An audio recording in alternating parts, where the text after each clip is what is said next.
ETF index mutual funds నేర్చుకుని stock మార్కెట్లో రాణించాలనుకుంటున్నారా? వెంటనే ఈ నెంబర్కి కాల్ చేయండి. హాయ్ హలో నమస్తే, welcome back to our channel. ఈరోజు మనతో ఉన్నారు స్టాక్ మార్కెట్ అనలిస్ట్ అయిన సుందరరామరెడ్డి గారు. సార్తో మాట్లాడతాం. నమస్కారం సార్. నమస్తే అండి. సార్, షిప్ యార్డ్కి సంబంధించిన ఇండస్ట్రీ ఏవైతే ఉన్నాయో, అంటే మెస్గడన్ డాక్ కానీ లేకపోతే అదర్ కంపెనీస్ కూడా మంచి గ్రోత్ చూపిస్తూ ఉన్నాయన్నమాట.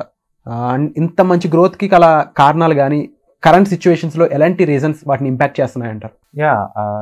టోటల్ షిప్పింగ్ ఇండస్ట్రీ బాగా పరిగెడుతుందండి. అంటే లాస్ట్ 1 yearలోనే మెజగాన్ డాక్ షిప్ బిల్డర్స్ అయితే 145% పెరిగింది. 145% లాస్ట్ 1 yearలో. అంటే క్వశ్చన్ షిప్ యార్డ్ 300%, 318% పెరిగింది లాస్ట్ 1 yearలో. అండ్ గార్డెన్ రీచ్ కూడా 200% పెరిగింది. అంటే లిటరలీ ఇదేంటంటే అది సెక్టర్ని హార్ట్గా చేంజ్ చేస్తున్నారండి బాగా. అండ్ ఇవన్నీ గవర్నమెంట్ కంపెనీస్ అవ్వటం ఒక రీజన్ అయితే, అండ్ షిప్పింగ్ ఇండస్ట్రీ బాగా ఇండియాలో అంత ఫోకస్ ఇప్పుడు దాకా చేయలేదు. ఒక రైల్వేస్ని ఎలా చేస్తున్నారో ఇప్పుడు షిప్పింగ్ ఇండస్ట్రీని ఆ రేంజ్లో ఫోకస్ చేస్తున్నారు కాబట్టి ఇన్వెస్టర్స్ అందరూ బాగా చేంజ్ చేస్తున్నారు. ఈ మధ్యకాలంలో పబ్లిక్ సెక్టర్ యూనిట్స్ ఏమైనా సరే వాటన్నిటిని హవా నడుస్తుంది, మీరు చూస్తూనే ఉన్నారు. అయితే ఈ రేట్లో అంత వర్త్ అంటే అంత వర్త్ కాదండి, చాలా ఎక్స్పెన్సివ్లో ఉన్నాయి ప్రస్తుతానికి.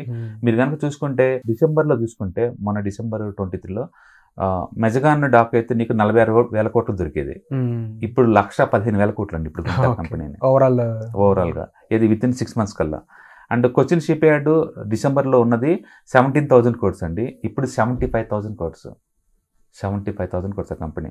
అండ్ గార్డెన్ రీచ్ కూడా 10,000 crores, ఇప్పుడు చూస్తే 32,000 crores. ఇదంతా వితిన్ 6 monthsకే. అంటే మార్కెట్ క్యాపిటలైజేషన్ ఆ రేంజ్లో పోతుంది అనమాట. అండ్ సేల్స్ పోల్చుకున్నా సరే almost more than 10x market capitalisation ఉంది సేల్స్తో పోల్చుకున్నా. అంటే టూ మచ్ ఎక్స్పెన్సివ్ జోన్లోకి వెళ్ళండి. కాకపోతే సెక్టార్లో మొమెంటం బాగా నడుస్తుంది. అండ్ కంపెనీస్ కూడా ఆర్డర్ బుక్ చాలా బాగుంది కాబట్టి అందరూ వీటిని చేంజ్ చేస్తూ ఉన్నారనమాట.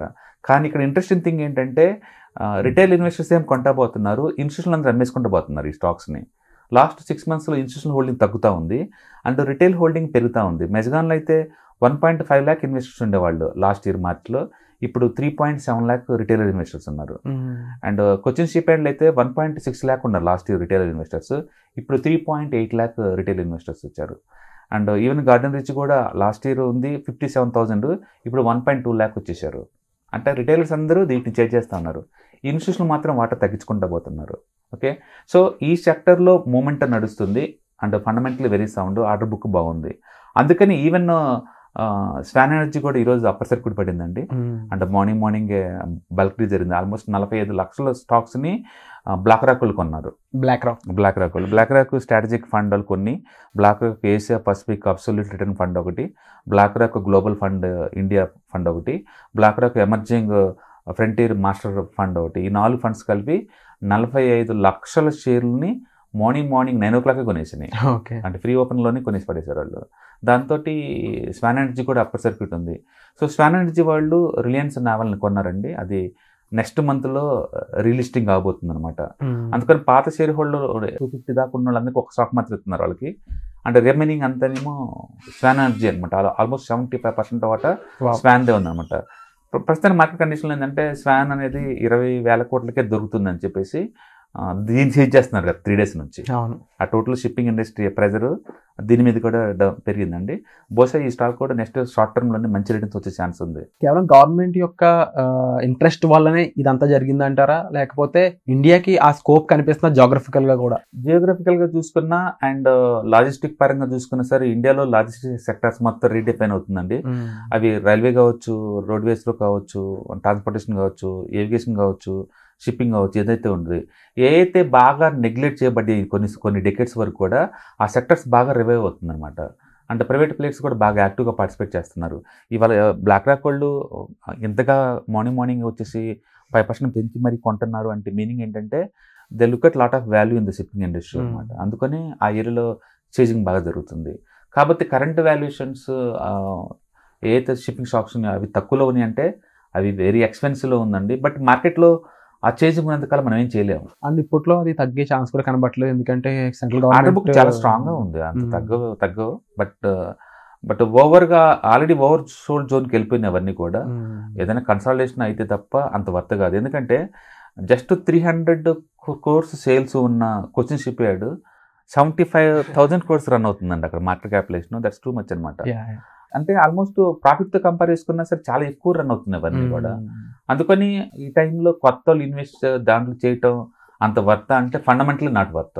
టెక్నికల్ గా ఎస్, గవర్నమెంట్ ఓరియంటెడ్ కంపెనీ అని కాకపోయినా ఎటువంటి కంపెనీ ఎంత స్ట్రాంగ్ కంపెనీ చూసుకున్నా మోర్ దెన్ ప్రాఫిట్స్ లేదంటే మోర్ దెన్ వాటి స్ట్రాటజీ కన్నా ఎక్కువ సిచ్యువేషన్కి వెళ్ళిపోయినప్పుడు ఇన్వెస్టర్స్ పరంగా అది దాన్ని నెక్స్ట్ పొజిషన్ ఏమవుద్ది అంటారు? బేసికల్ గా ఏమవుతుందంటే నేను అదే అంటుంది, డిఫెన్స్ 2 years బ్యాక్ కూడా ఎక్స్పెన్స్ అన్నారు, పోతూనే ఉన్నవి ఇంకా. దాని మీనింగ్ ఏంటంటే లైఫ్ టైం ఆపర్చునిటీ క్రియేట్ అవుతుంది, షిప్పింగ్ ఇండస్ట్రీ అయినా డిఫెన్స్ ఇండస్ట్రీ అయినా. ఇప్పుడు డిఫెన్స్ ఉందనుకోండి, ఇప్పుడు దాకా మనం ఇంపోర్ట్ చేసుకుంటూ ఉండేవాళ్ళు, ఈ సంవత్సరం నుంచి 100% లోకలైజేషన్ అనమాట మొత్తం. అప్పుడు Indian defence budget almost more then 6 lakh crore. ఆ డబ్బంతా లోకల్ కంపెనీస్ కి వచ్చినప్పుడు ఆటోమేటిక్ గా పెద్ద ఆర్డర్ బుక్ రాబోతుంది వాళ్ళకి. అందుకని నెక్స్ట్ 4-5 years సరిపడే ఆర్డర్ బుక్ వాళ్ళ దగ్గర ఆల్రెడీ ఉంది.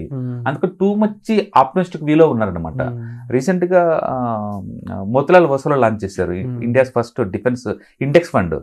ఆల్మోస్ట్ వాళ్ళు 1700 కోట్లు కలెక్ట్ చేశారు, 1700 కోట్ల రూపాయలు కలెక్ట్ చేశారు. ఇది ఇండెక్స్ ఫండ్. అంతకుముందు HDFC defence mutual fund launch చేశారు, అది కూడా సూపర్ హిట్ అయింది.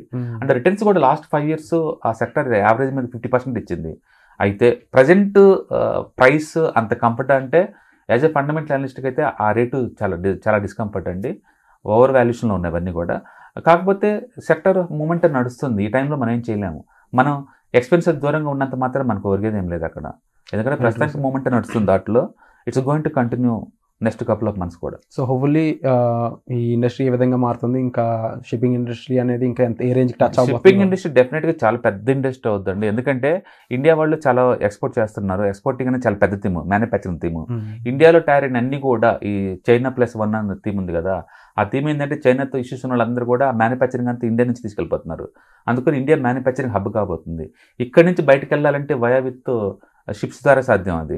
అందుకని షిప్ మ్యానుఫ్యాక్చరింగ్ కావచ్చు, షిప్ రిపేర్స్ కావచ్చు, లేదా షిప్ బ్రేకింగ్ ఇండస్ట్రీ కావచ్చు, పోర్ట్ మేనేజ్మెంట్ కావచ్చు, ఈ ఏరియాలో మాత్రం ఇంకా స్కోప్ ఉంది ముందు. Wonderful sir, thank you so much sir ఇలాంటి అప్డేట్ మాకు ఇచ్చినందుకు.